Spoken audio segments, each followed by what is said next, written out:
तर hi hello guys, Shri Swami Samarth सगळ्यांना. तर वेलकम माझ्या सगळ्यांचं माझ्या चॅनलमध्ये सगळ्यांचं स्वागत आहे.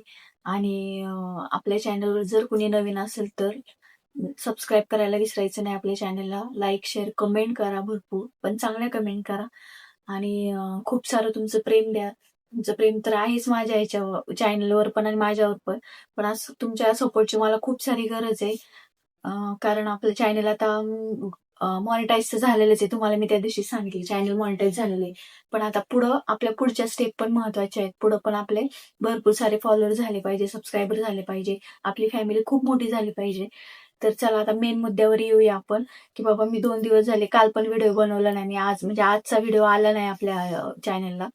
तर सांगायचं तात्पर्य असं, की सांगायचं कारण असं की बाबा मुलगी आजारी, तुम्हाला सांगितलंच मी. त्याच्यामुळे जरा माझी पण थोडी तब्येत डाऊन होती. त्याच्यामुळे मी व्हिडिओ बनवला नाही.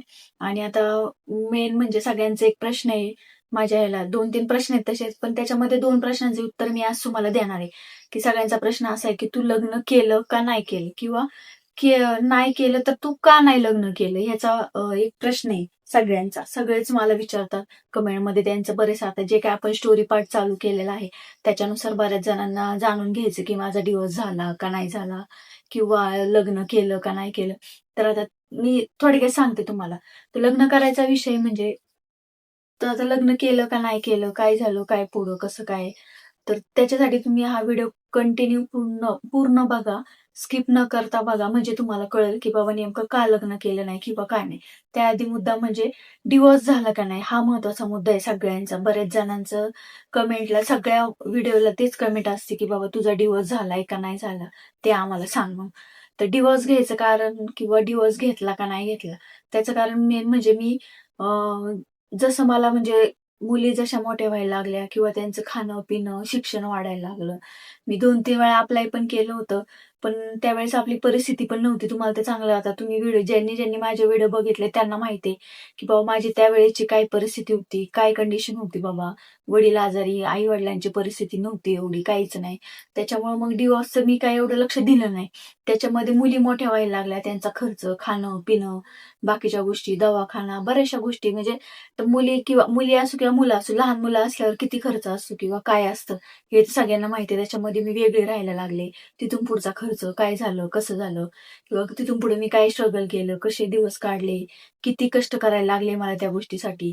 आणि आता वकिलाची पायरी म्हणजे कोर्टाची पायरी चढायची म्हणजे, ज्यांच्याकडे पैसा पाणी आहे तेच कोर्टाची पायरी चढू शकतात.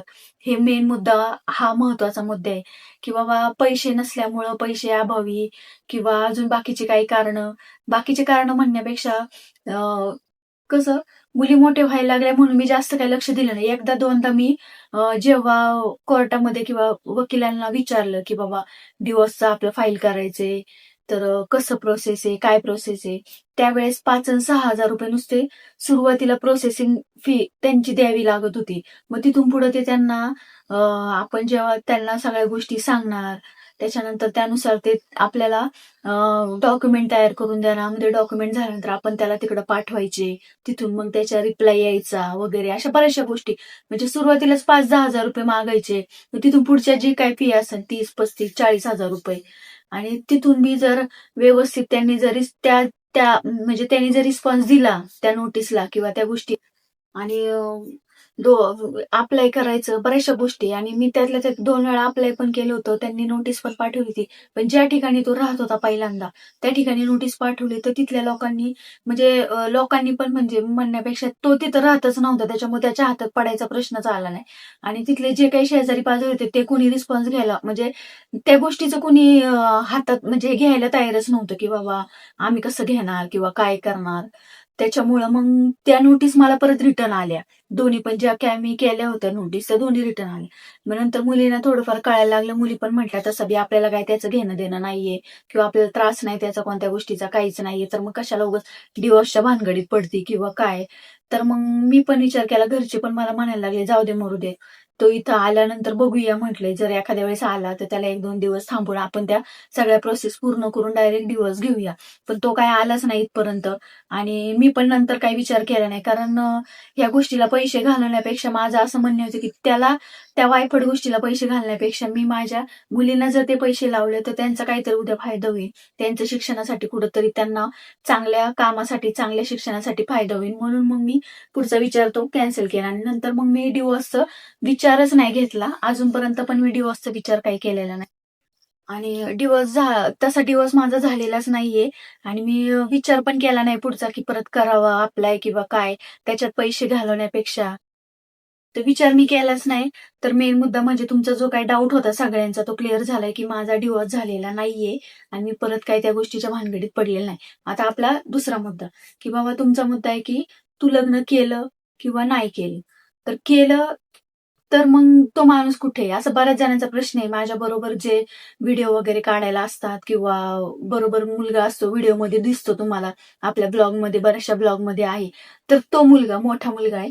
तो मुलगा माझ्या मानलेल्या बहिणीचा म्हणजे मावस बहिणीचा तो मुलगा आहे. ते शिक्रापूरला राहतो तो. म्हणजे त्याचे आई-वडील शिक्रापूरला राहतात आणि तो माझ्यापाशी राहतो इथं. म्हणजे घरात कुणी म्हणजे मोठं माणूस नसल्यामुळं किंवा नाही का पुरुष माणूस नसल्यामुळं मग मी त्याला इथंच माझ्यापाशी ठेवलेलं आहे. बाकी काहीच नाही. त्याचं तो काम-बिम करतो आणि हा एक डाऊट सगळ्यांचा क्लिअर झाला असेल, की तो माझ्या मावस बहिणीचा मुलगा आहे. आणि आता दुसरा मुद्दा म्हणजे तिसरा मुद्दा तुमचा जो काय आहे, की तू बाबा लग्न केलंय का नाही केलंय? तर लग्न तसं विचार करायचा मी तर मेन मेन सगळ्यांचा प्रश्न आहे, की बाबा तू लग्न केलंय का नाही? तर मेन म्हणजे म्हणजे जेव्हा मुली 5-6 वर्ष, 7-8 वर्षाच्या होत्या, त्यावेळेस मला घरच्यांनी स्थळ पण आणलं होतं. 2-3 स्थळं आणली होती, पण त्याच्यात एक स्थळ पण होतं असं, की बाबा म्हणजे घरच्यांना पसंत होतं. मग ते घरचे मला म्हणायला लागले, "कर बाबा, बघू आपण पुढं काय होईल काय नाही कसं ते." पण माझ्या डोक्यामध्ये विचार होता असा, लग्नाचा विचार तर केलाच नव्हता. तर घरच्या लोकांनी तर ठरवलं होतं, की बाबा मुलगा बघितला. मग ते म्हटले, "ठीक आहे, बघा पुढचं काय करायचं काय नाही." तर पण मी नंतर असा विचार केला, की बाबा लग्न तर घरच्या लोकांनी तर ठरवायचं चालू होतं, पण मी त्यांना सारखी म्हणायची, की "बाबा तुम्ही का माझ्या लग्नाच्या मागं लागले? का माझं लग्न करून देताय? किंवा तुम्हाला मी बोज वाटते का? किंवा काय?" असे बरेच प्रश्न मी त्यांना विचारायचे.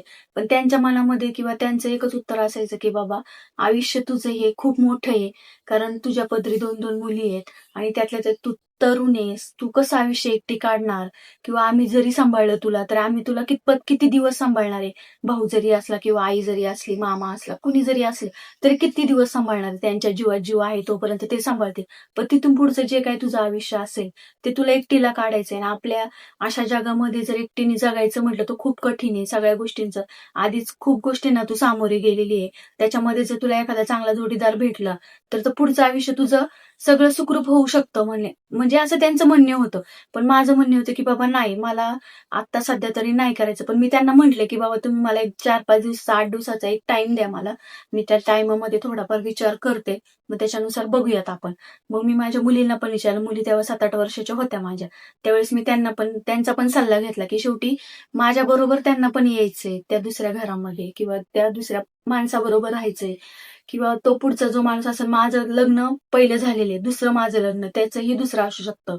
असू शकतं आणि त्यातल्या त्यात बाबा त्यांनी पहिली बायको का सोडली किंवा जर एक्सपायर असेल तर ती का एक्सपायर झाली? काय झालं? पुढच्या बऱ्याचशा गोष्टी त्याच्यामध्ये माझ्या मनात असे विचारायला लागले, की बाबा मी जे काय पहिलं जे काय माझ्या नशिबात झाले किंवा माझ्या बरोबर जे काही घडलंय, त्यानुसार जर परत रिपीट जर तेच घडलं किंवा जर उद्या लग्न झालं माझं, त्या त्या ज्या पुरुषाबरोबर लग्न होईल माझं, त्या पुरुषाला जर पहिल्या लग्नाची जर मुलं-बाळ नसली, तर त्याची बी अपेक्षा असू शकते, की एखादं मला मूल-बाळ व्हावं दुसऱ्या लग्नानंतर. परत ह्या 2 मुलींचं काय? त्यांनी ते एक्सेप्ट केलं पाहिजे. कसं असतं सुरुवातीला माणूस सगळ्या गोष्टी जोपर्यंत आपण त्या गोष्टीत पडत नाही किंवा त्या गोष्टी आपण सुरुवात करत नाही, तोपर्यंत सगळ्या गोष्टी आपल्याला सगळ्या छान वाटतात, की बाबा हां, आम्ही सांभाळू, आम्ही करू. असे बरेच जण सुरुवातीला सगळे म्हणतात. पण जेव्हा आपल्या हातामध्ये किंवा जेव्हा आपण त्या गोष्टी करायला सुरुवात करतो किंवा सांभाळायला सुरुवात करू, मुली आणि शेवटी त्यातल्या त्यात मुलींचं कसं 4-5 वर्ष, 10 वर्ष, 15 वर्ष सांभाळलं तिथून पुढे त्यांचं लग्न लावून द्यायचं किंवा बाबा लग्नाचा खर्च, शिक्षणाचा खर्च ह्या बऱ्याचशा गोष्टी म्हणजे मी त्यावेळेस त्या खूप बारकाईने विचार केला. एक 8 दिवस तरी मी तो टाईम घेतला होता माझ्या भावाकडून, आईकडून. तर मी त्या गोष्टीचा खूप बारकाईने विचार केला, की बाबा जर समजा जर आपण लग्न केलं, तर एक 10 वर्ष समजा आता मुली आहेत त्यावेळेस 8 वर्षाच्या आणि तिथून पुढं 10 वर्ष समजा सांभाळलं त्या माणसाने. तर 10 वर्ष सांभाळली मग तिथून पुढे त्यांचा लग्नाचा विचार. तो लग्न करून देईल का नाही देईल मुलींचं माझ्या. पुढं पण ते लग्न करल का नाही करल ह्याचा पण विचार, आणि त्यातल्या त्यात एक डोक्यात विचार की बाबा मुलींना पण त्यांनी मनापासून ऍक्सेप्ट केलं पाहिजे. स्वतःच्या वडिलांनी ऍक्सेप्ट केलं नाही त्यांना, तर हा तर दुसराच माणूस आहे, त्याने ते जन्म पण दिलेला नाही, तर हा माणूस कसा ऍक्सेप्ट करेल, किंवा मुलींना पण ते ऍक्सेप्ट करायला थोडंफार जड जाईल. मी असा बऱ्याचशा गोष्टींचा विचार त्यावेळेस केला. मग मी माझ्या आईला आणि भावाला स्पष्टपणे सांगितलं की मला लग्न करायचं नाहीये, मी काय लग्न करणार नाही, जे काय होईल ते मी माझं माझं आयुष्य माझ्या मुलींबरोबर घालवत, जोपर्यंत त्यांचं लग्न शिक्षण पूर्ण होत नाही किंवा लग्न वगैरे होत नाही तोपर्यंत मी जगेल. तिथून पुढे जे काय होईल ते माझं मी बघेल म्हटलं. तुम्हाला त्रास माझा इथून पुढे होणार नाही. मग त्याच झटक्यामध्ये मी तो निर्णय म्हणजे त्यांना ते स्पष्टपणे सांगून टाकले की मला काय लग्न करायचं नाही, काय नाही. मग तिथून पुढे जे काय मग मी तिथून पुढे वेगळी राहायला लागले. ते थोडेफार 2-3 महिने गेल्यानंतर माझ्या पण डोक्यात खटकायला लागलं की बाबा चला जाऊ दे, ह्यांच्या मनाविरुद्ध आपण त्यांना नाही म्हणून सांगितलंय.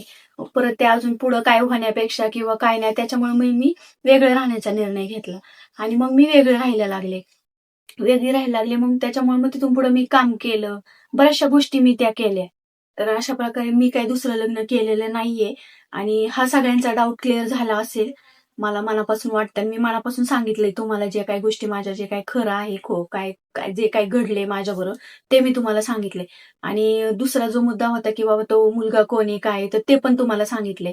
परत डिवोर्सचं पण मी तुम्हाला सांगितले. हे जे काही 2-3 मुद्दे आहेत की दर व्हिडिओच्या खाली हे कमेंट असतातच की तू डिवोर्स घेतला का, सॉरी डिवोर्स घेतला का, किंवा लग्न दुसरं केलंय का, काय केलंय किंवा नाही केलं, तो मुलगा कोण आहे वगैरे, हे सगळ्या गोष्टी मी तुम्हाला क्लिअर केलेल्या. आता फक्त माझी मनापासून एकच विनंती आहे तुम्हाला की बाबा तुम्ही वाईट कमेंट करू नका.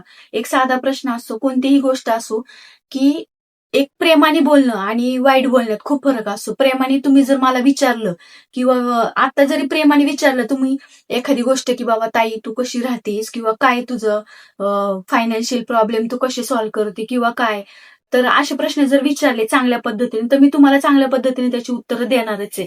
आणि वाईट पद्धतीने उत्तरं दिल्यावर काय होतं की बाबा वाईट पद्धतीने तुम्ही जे काही मला प्रश्न विचारता त्याच्यामुळे माझं मन खचलं जातं. एक पॉइंट तुम्हाला सांगते की बाबा तुम्हाला प्रश्नांची उत्तरं तर मी देणारच आहे, त्याच्याबद्दल वाद नाही. पण कसं आहे, तुम्ही प्रेमाने विचारा, मी प्रेमाने त्या तुम्हाला माझ्या मनापासून जे काय माझं घडलंय ते तुम्हाला मी प्रेमाने सांगणार आहे. पण तुम्ही वाईट कमेंट केल्यामुळं काय होतं की बाबा जे काय मी व्हिडिओ दररोज बनवते, जे आनंदाने, ज्या उत्साहाने, ज्या तुमच्या प्रेमामुळे जे बनवते मी व्हिडिओ, तर त्याच्यामध्ये काय होतं, वाईट कमेंट केल्यामुळे तुम्ही वाईट बोलता, त्याच्यामुळे मग माझं एक मन कुठंतरी खचलं जातं. मग एक दिवस गॅप पडतो त्या व्हिडिओला आणि मग दुसऱ्या दिवशी तुम्हाला मग ते पण बळच मला असं वाटतं चला माझी ऑडियन्स वाट बघतात, माझी फॅमिली वाट बघते, म्हणून मग मला तो नाईलाज असतो, मला तो व्हिडिओ बनवावा लागतो. एवढंच कारण आहे, बाकी काहीच नाही. तुम्हाला वाटतंय ना, तुमचे जे काही मनात प्रश्न आहेत ते मला तुम्ही प्रेमाने विचारा, ताई तू असं का केलं नाही किंवा तू असं का करतीये. आता हे काय काय मी तुम्हाला मागच्या व्हिडिओमध्ये पण सांगितलं फेसबुकच्या फोटोबद्दल आणि मुळात म्हणजे इन्स्टाच्या आयडी बद्दल. आता इन्स्टाच्या आयडीला पण बरेचसे काय काय प्रॉब्लेम यायला लागलेत. म्हणजे प्रॉब्लेम म्हणण्यापेक्षा भरपूर माझ्या नावाचे भरपूर आयडी बनल्यात. बनवा, मी तुम्हाला नाही म्हणत नाही, पण चांगल्या बनवा, माझे फोटो टाका. तुम्हाला मी कोणत्या गोष्टीला नाही म्हणत नाही, पण फक्त वाईट बनू नका. कारण माझ्या मागं 2 मुली आहेत माझ्या, त्या बघतात किंवा त्यांना त्यांचे फ्रेंड सर्कल आहे त्यांचा किंवा नातेवाईक म्हणा, ते त्यांना व्हिडिओ पाठवतात की बघ तुझी आई काय करतीये, कसं करतीये किंवा काय. त्यांना माहितीये माझी आई, आमची आई कशी आहे किंवा काय, पण हे असे घाणेरडे व्हिडिओ बघून त्यांच्या मनावर परिणाम होतो. मग त्या पण मला म्हणतात की मम्मी तू काय व्हिडिओ बनवू नको, काहीच करू नको. पण ही मनापासून माझी कळकळीची विनंती आहे, तुम्हाला माझे व्हिडिओ बनवायचे बनवा, पण चांगले बनवा, वाईट बनवू नका. चांगले आयडी बनवा. आता काय कायचे बरेचसे काय काय व्हिडिओ फोटो त्यांनी आयडी बनवले, त्यांचे 15K 16K फॉलोअर्स आहेत, पण ते फॉलोअर्सचा तुम्ही चांगला फायदा करून घ्या किंवा चांगले व्हिडिओ बनवा. त्याचा फायदा तुम्हाला पण होईल, मला पण होईल. जे काही व्हिडिओ बनवताय ते तुम्ही प्लीज थांबवा. कारण आता इथून याच्या आधी मी बरेचसे व्हिडिओ डिलीट केलेत, रिपोर्ट केलेत, बरंचसं काय काय केलंय. आणि त्यातल्या त्यात काय होतं, मी तुम्हाला सांगितलं माझ्या नातेवाईकांपर्यंत पोहोचायला लागले ते व्हिडिओ, आणि त्यांना पण त्यांचे नातेवाईक पाठवतात, म्हणजे रिलेटिव्ह जे कोणी आहे ते पाठवतात. तर मनापासून आता मी शेवटची तुम्हाला एक विनंती करते की प्लीज माझे असे व्हिडिओ बनवू नका. आणि आता इथून पुढं मी आता ही शेवटची तुम्हाला रिक्वेस्ट केली. इथून पुढचे जे काय असेल ते मी लिगली हे करणार आहे, त्याच्यावर ऍक्शन घेणार आहे. मी पोलीस कंप्लेंट करणार आहे, त्यांचा तो आयडी दाखवणार आहे. आयडीवरनं कसंही कुठूनही ऍड्रेस, नाव, पत्ता वगैरे सगळं कळतं. त्याच्यामुळे तुम्ही काय एवढं हलक्यात कोणत्या गोष्टी घेऊ नका. कारण कसं आहे, आम्ही तुम्हाला मागच्या व्हिडिओ पण मध्ये सांगितलेलं की आम्ही व्हिडिओ बनवतो म्हणजे काही इज्जत आम्ही रस्त्यावर ठेवलेली नाहीये. त्याच्यामुळं जे काय होईल इथून पुढं त्याला तुम्ही सामोरं जावा, एवढंच इच्छा आहे माझी, बाकी काहीच नाही. तर बनवायचे असेल तर चांगले व्हिडिओ बनवा, नसेल तर जे काही इथून पुढे होईल त्याला तुम्ही सामोरं जा. आणि मी तिथून पुढे जर मी लीगल ऍक्शन घेतली तर ती ऍक्शन मी परत मागं घेणार नाहीये, किंवा मी म्हणणार नाही की, किंवा तुम्ही म्हणाल की बाबा दीदी आमचं चुकलं वगैरे.